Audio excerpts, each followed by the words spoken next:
In the spring of 1906, San Francisco still carried the feeling of a city built faster than it had been understood.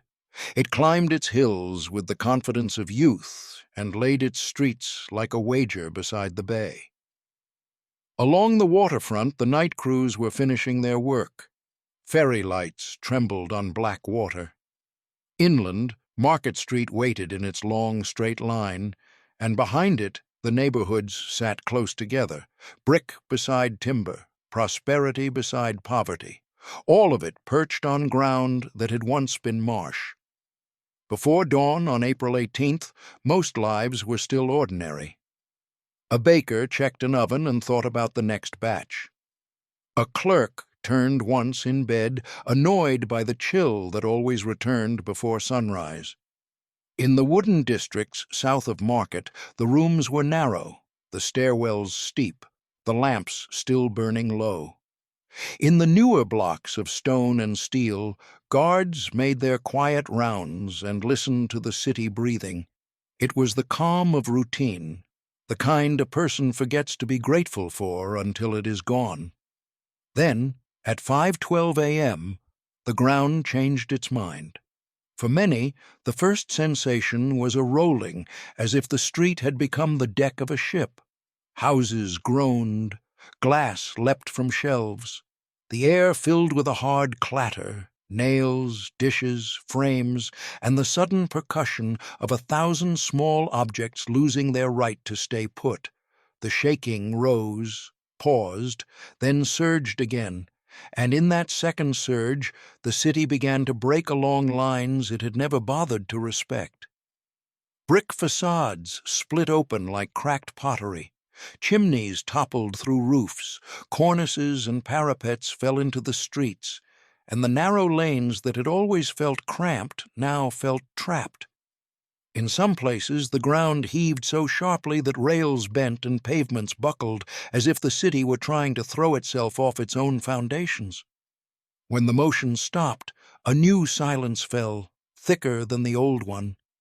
It was the kind of silence that makes a person listen to their own breathing and wonder if they are still alive.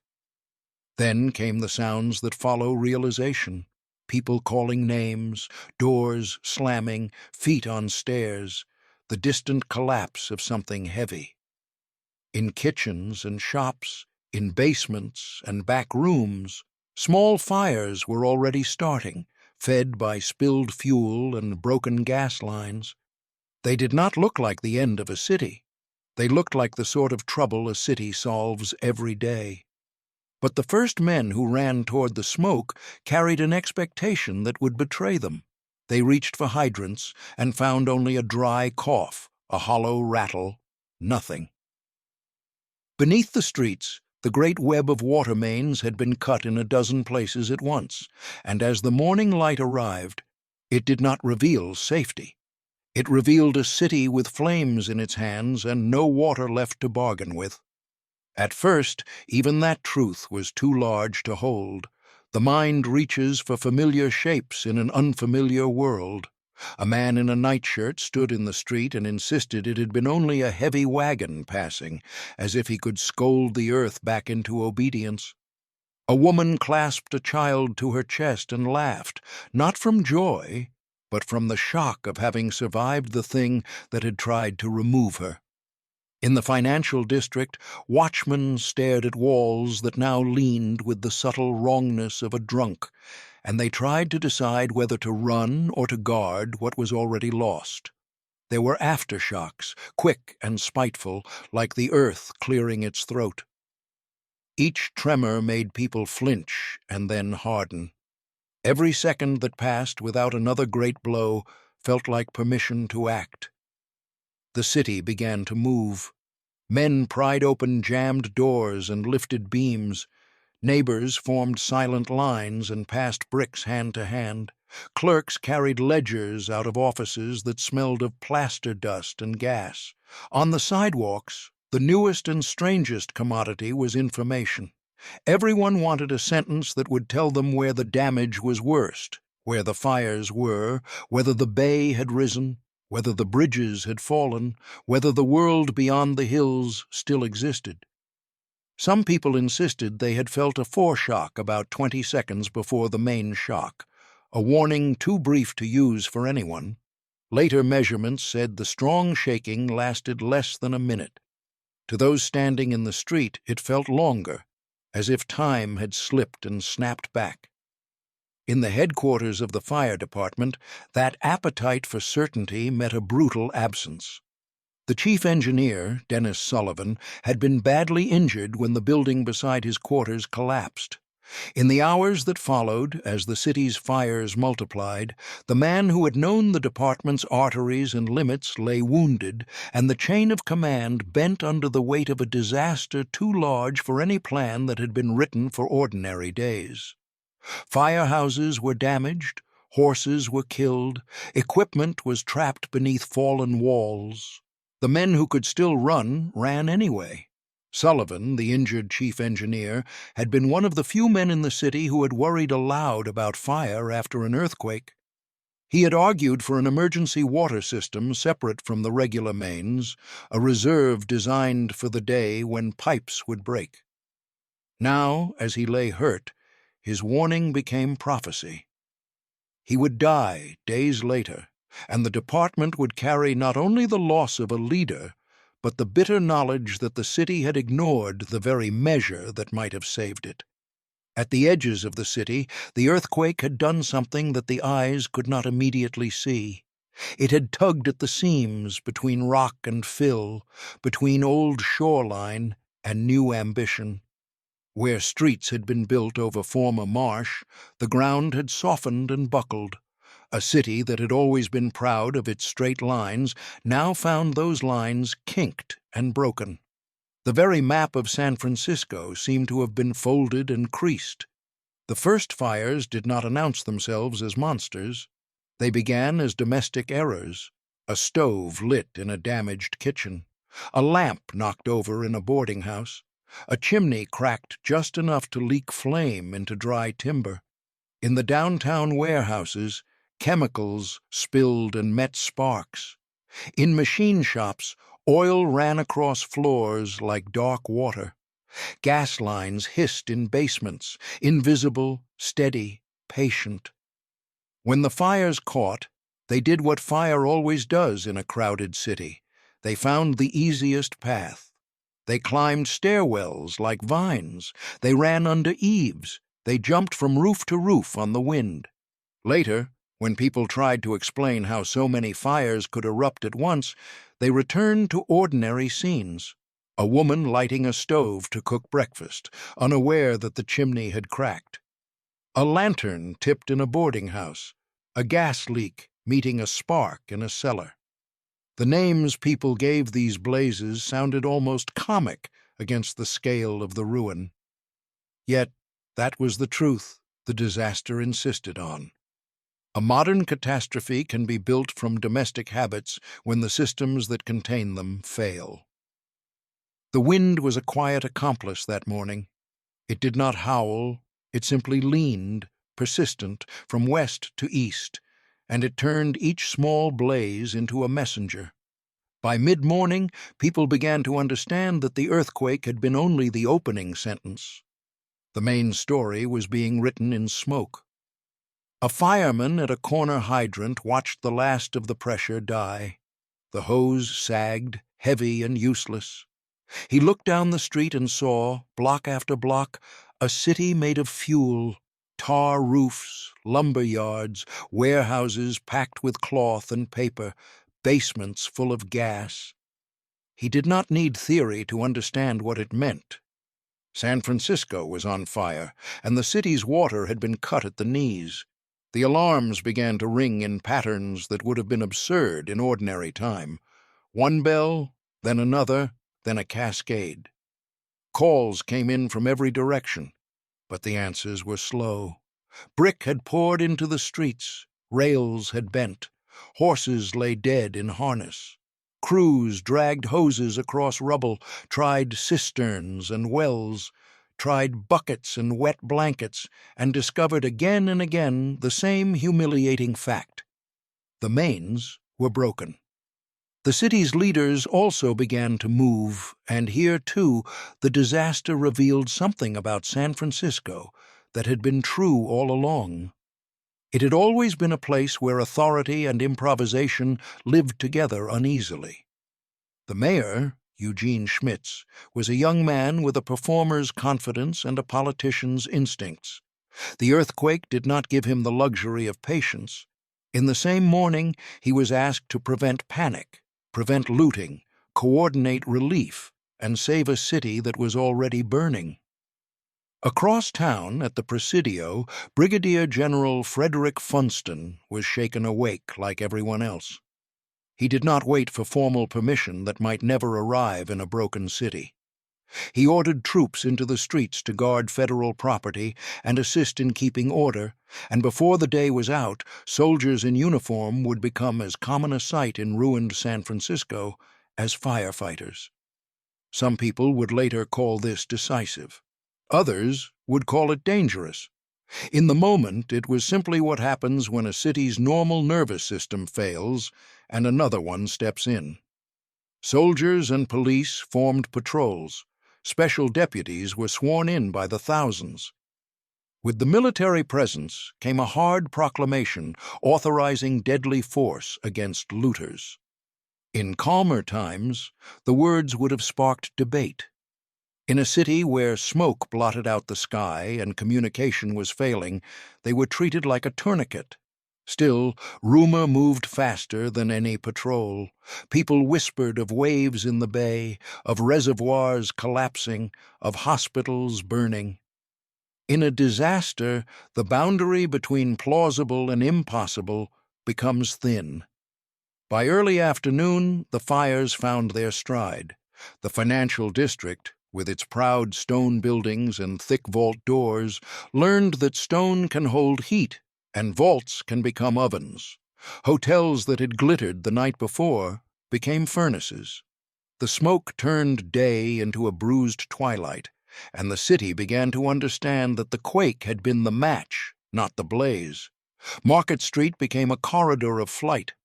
People streamed east toward the ferry building and the waterfront, and west toward open ground, carrying whatever their hands could justify: trunks, bird cages, bedding, sacks of flour, bundles tied with rope. Class did not disappear, but the street leveled everyone into the same moving crowd. As the crowds moved, the social order that had been so carefully arranged in peacetime began to dissolve. A banker in a tailored coat walked beside a dock worker with soot on his hands. A woman who had never been to Golden Gate Park walked there now as if it were the only address left. People who had lived their entire lives within a few blocks of their homes found themselves crossing the city like travelers in a foreign land.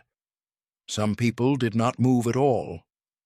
In the United States Mint, near Fifth and Mission, employees and a small guard stayed at their posts. It held a fortune in gold, and fortune has a gravity of its own. As fires approached, men wet sacks and formed bucket lines, even drawing from a well, trying to keep heat from creeping into stone seams. The Mint survived, less as a symbol than as a stubborn refusal to abandon duty. Elsewhere, duty blurred into improvisation. A policeman who would have carried a baton now carried a rifle. A citizen who had never held authority was handed a badge. The danger was not only theft, it was fear armed with certainty, mistaking suspicion for justice. The fire, meanwhile, did not care about the badges. It moved like a weather system, not like a single blaze. It created its own wind. It sucked air from the streets, pulling oxygen into its mouth, and the streets became tunnels feeding the flame. The smoke turned day into dusk. Ash fell like dirty snow. People looked up and saw paper swirling in the air, letters, receipts, fragments of books, the private language of a city made public as it burned. In the late afternoon, the first great instinctive act of resistance began to spread, the idea of the fire break. If you cannot fight the flame directly, you can starve it. You can remove the buildings ahead of it, creating a gap it cannot easily cross. The principle is simple. The practice, in a city already shattered, is brutal. The idea of a fire break spread. If you could not fight flame, you could try to starve it by removing the buildings ahead of it. There was dynamite in the city, and men used it with the confidence that desperation lends. Sometimes a blast opened space. Often it exposed fresh timber and started a new fire. San Francisco was learning in real time the difference between courage and competence. On some corners, men stood with coils of fuse and sticks of dynamite, arguing in smoke about which building to sacrifice. A blast would thunder, glass would rattle in surviving windows, and a structure would slump into rubble. For a moment, the gap looked like salvation. Then the wind would push flame into the fresh wreckage, and the new pile would burn as eagerly as the old. The city was trying to cut out fire with the knife of destruction, and sometimes the cut only spread the infection. Night fell, and the city did not grow quiet. The sky glowed orange. The horizon was a ring of flame. People standing on the hills could see columns of fire rising from different districts, each one a landmark, now more vivid than any church spire.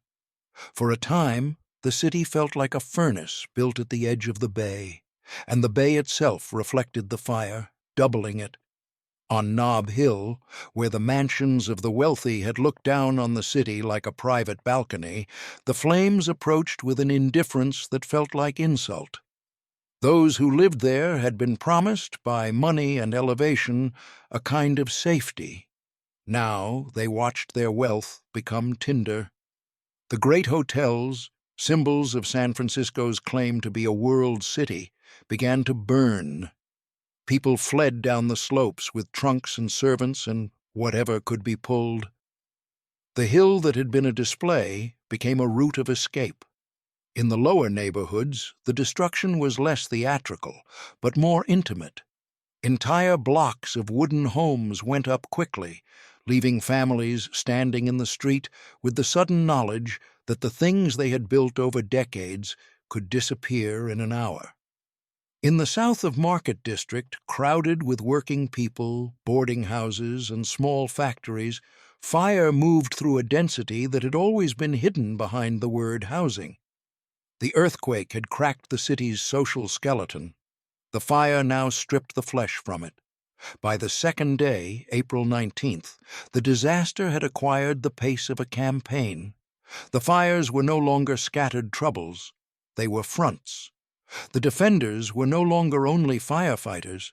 They were anyone who could carry water, clear rubble, move supplies, or maintain a line. San Francisco became briefly a city at war with an element. Relief began to organize itself. Army tents appeared in parks. Food lines formed. Clinics and latrines were improvised. Golden Gate Park, the Presidio, the Panhandle, and the beaches became fields of canvas and blankets. In these open spaces, the city's hierarchies softened at the edges. Smoke did not respect wealth, and night cold did not care about status. Food became the first currency of stability. Rations of bread, coffee, and canned goods moved from depots to camps under guard. People learned the geography of relief, where to stand for water, where to find a doctor, where the lines formed fastest. The Army's efficiency was both comfort and reminder. It meant someone was in charge. It also meant the city could not feed itself without borrowed discipline. The old divisions did not vanish. In Chinatown, crowded housing and long-standing neglect turned the disaster into a deeper wound. Fires swept through the district, and in the chaos of evacuation and relief, losses and deaths were too easily missed, too easily uncounted. There was also the matter of the city's official center. City Hall, already known to be structurally compromised even before the quake, was shattered. The dome cracked, the interior ruined. Government offices became homeless in the same way citizens did. In a city where the city itself had lost its house, authority became a matter of who could make decisions quickly and who could enforce them. Funston's troops became a backbone of order and logistics, guarding depots, enforcing curfews, escorting evacuations, hauling supplies. They also joined the dynamiting, turning a civic street map into a set of tactical decisions. Some of those decisions helped. Some made the fire worse. In a city burning without water, even mistakes looked like action. By April 19th, the fires had consumed much of the business district. The city's core, the place where money moved and where ambition had been concentrated, was now an expanse of heat and smoke. Businesses that had taken decades to build were reduced to metal frames and ash. Banks lost their elegant lobbies and kept only their vaults, sitting in the ruins like stubborn teeth. Newspapers that had once boasted of the city's growth now printed in exile or not at all. Amid the ruin, the appetite for normal rules persisted. People bargained over bread, traded blankets, argued about prices. It was not frivolous. It was a way to feel, for a moment, that life still had edges and measures. At the edge of the fire line, the defenders began to understand that there might be one chance to save what remained, a line along Van Ness Avenue. Van Ness was a broad north-south street, wider than many others, and beyond it lay the western neighborhoods that still contained much of the city's housing. If the fire crossed that line in force, there would be little left to save. Firefighters, soldiers, and volunteers tried to hold the line with what they had: dynamite, wet blankets, relayed water from surviving sources, raw endurance. When the fire paused and then turned, it felt less like triumph than relief. Later maps would make it look like strategy. In the smoke, it was simply a stand. Meanwhile, the eastward flight continued. The ferry building became a point of gravity. Its clock tower stood like a familiar landmark in a world of shifting certainty. Crowds gathered at the waterfront, looking for boats, for ferries, for any craft that could carry them away from the heat. Many crossed the bay to Oakland and Berkeley, carrying refugees and bundles in a steady stream. The bay, which had once been San Francisco's entrance to the world, became its escape route. On the water, the scene was calm compared to the streets. The bay did not burn. From a ferry, the city looked like a single glowing mass, smoke rising like weather. People who had never thought of San Francisco as fragile watched it from a distance, unable to decide whether to mourn or to marvel. Those who stayed in the city, whether by choice or necessity, began to live by a new clock. The old timekeeping of business hours and appointments vanished. Time became measured in aftershocks, in the movement of the fire line, in the arrival of supplies, in the moment when a rumor was confirmed or disproved. People slept when they could, often on sidewalks or in parks, and woke to the smell of smoke. The normal day had been replaced by a long emergency. On April 20th, the third day, the fires began to lose momentum. This was not because the city had suddenly regained control, but because the fuel had been exhausted in the areas that had been densest. Fire can only eat what exists. By the third day, much of downtown had already been consumed. The fire still burned, but it had fewer feasts left. The air remained dangerous. Hot embers drifted. Walls could collapse without warning. Poisonous gases rose from burning materials. People stepped carefully, learning to read the ruins like a new landscape. The city's familiar geometry of streets and buildings had become a field of hazards: open cellars, sharp metal, unstable facades. In such terrain, survival depends on attention, and attention, after days without sleep, becomes a fragile thing. As the danger eased, the scale of what had happened settled into the mind, and the first counting began. How many buildings were gone? How many blocks burned? How many were displaced? Numbers came quickly, but some losses, especially among the poor and among immigrants, hid behind missing records and hurried burials. In the ruins, one could still see the outlines of the former world: a staircase to nowhere, a bathtub stranded on a second floor, a safe standing alone in ash. Erased, however, is not quite the right word, because something remained. The city was not turned into nothing, it was turned into material: bricks, twisted rails, charred beams, piles of paper ash that looked from a distance like snowdrifts. In the ruins, one could still see the outlines of the former world: a staircase that led to nowhere, a bathtub sitting on a second floor with no walls around it, a safe standing alone in a field of rubble. These were the fossils of modern life, exposed by fire. Observers began to write almost immediately, partly as journalism and partly as survival. Jack London walked the streets and described a city consumed, yet also noted a quieter fact. Amid smoke and hunger, many people held to order and courtesy. Disaster can strip away manners. It can also reveal them. But the story contained multiple truths at once. Alongside decency, there was cruelty. Alongside order, there was theft. Alongside courage, there was incompetence. A hard proclamation did not prevent all looting, and it did not prevent all abuse. In a city where law had become improvisation, justice could tilt toward whoever held the gun. Relief organizations began to appear more clearly as days passed.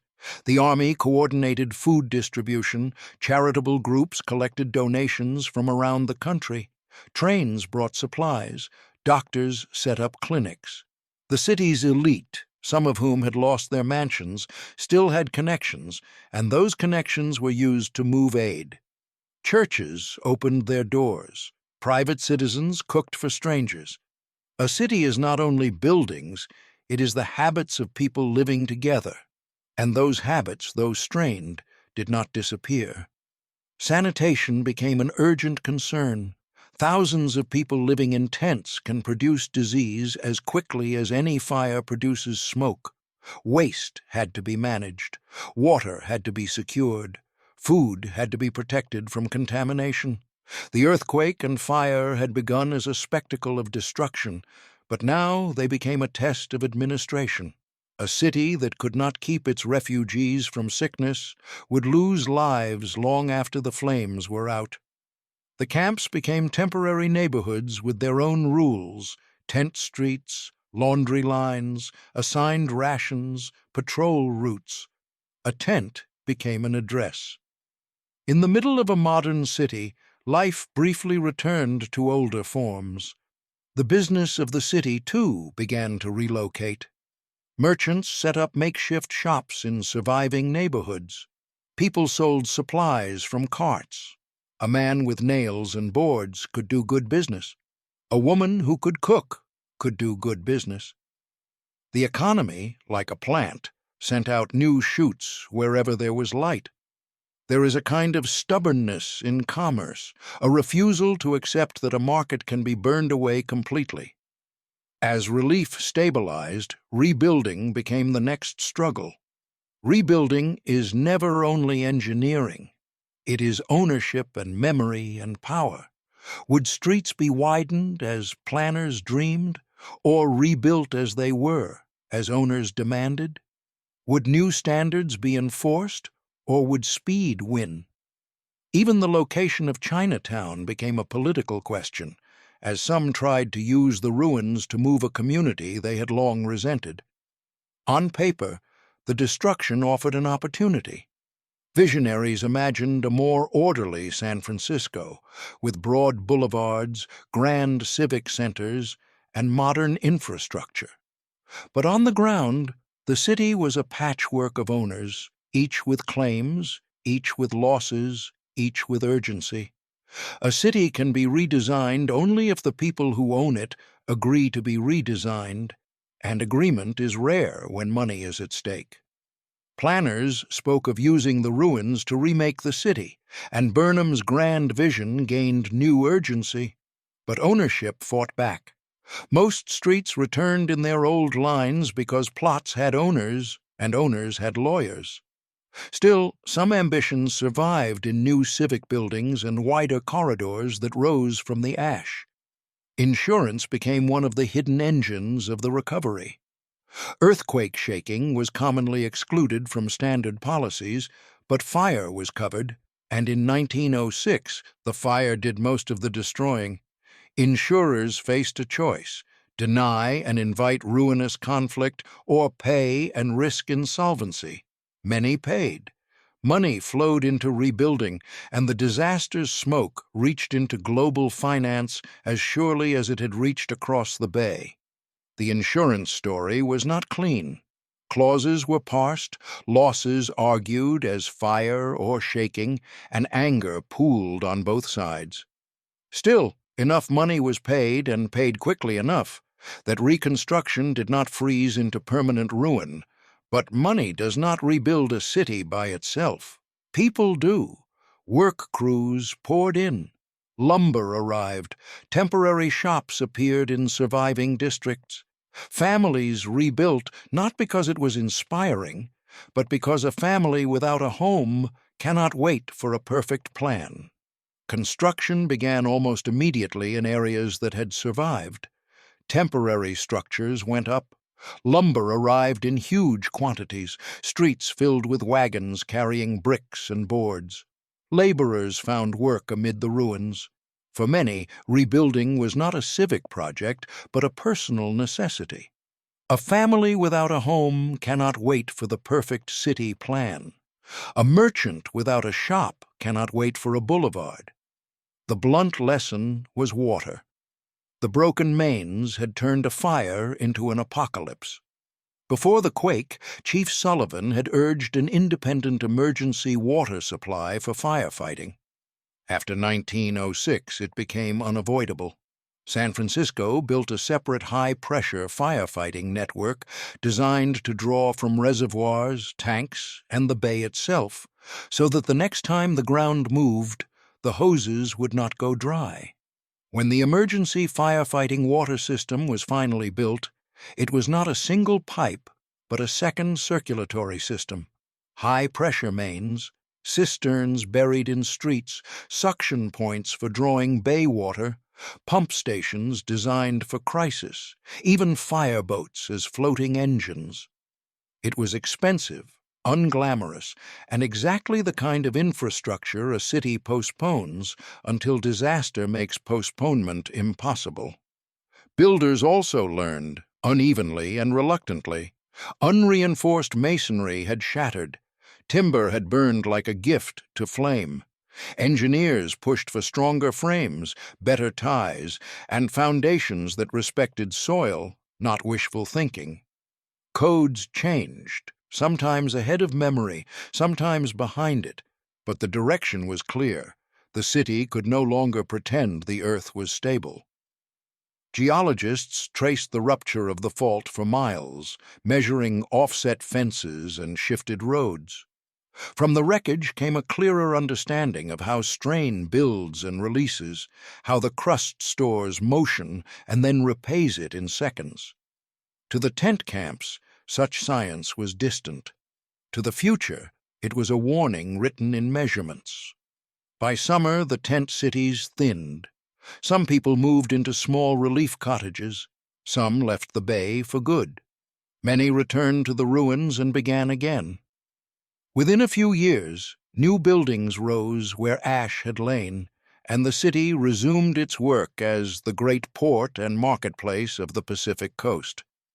Yet the true change was not only in brick and steel, it was in imagination. The quake had lasted less than a minute. The fires had lasted days. The choices made in those days shaped the city for a century. What it built what it ensured, how it planned for water, how it understood risk. It rebuilt quickly, but it never again treated water, masonry, and the fault beneath it as abstractions.